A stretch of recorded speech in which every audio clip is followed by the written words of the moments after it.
తెలుసుకొని శిక్షిస్తాడు. నువ్వు ఎవరితో కపటంగా మాట్లాడుతున్నావు, నువ్వు ఎవరిని మనస్సులో వంచనగా తిట్టుకొని వాళ్ళతో నవ్వుతూ పలకరిస్తున్నావు.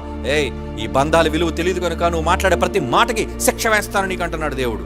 వద్దు, నీకు నచ్చలేదా చెప్పే, ఏమండి మీతో నాకు మాట్లాడలేదండి. That is face to face, నిర్మోహమాటంగా మాట్లాడడం. నువ్వు సరైన వాడువు కాదు, సరైన దానివి కాదని చెప్పు.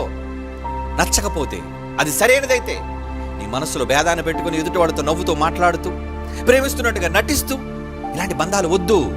మంచి బంధాలను డెవలప్ చేసుకోండి. ఎందుకంటే బైబిల్ బంధాలకు ఎంత పెద్ద పీట వేసిందండి. బైబిల్ బంధాలకి ఎంత ఉన్నతమైన స్థానాన్ని కల్పించిందండి.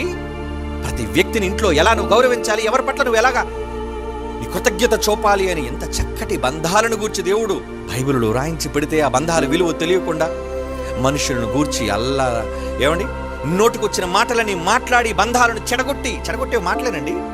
ఇద్దరి మధ్యన ఉన్న స్నేహ సంబంధాన్ని చెడగొట్టేది మాట, భార్యాభర్తల మధ్య బంధాన్ని చెడగొట్టేది మాట, ఇద్దరి మధ్యన ప్రేమను చంపేది మాట, కపటమైన మాట అంటున్నాడు. అలాంటి కపటమైన మాటలు మాట్లాడకండి.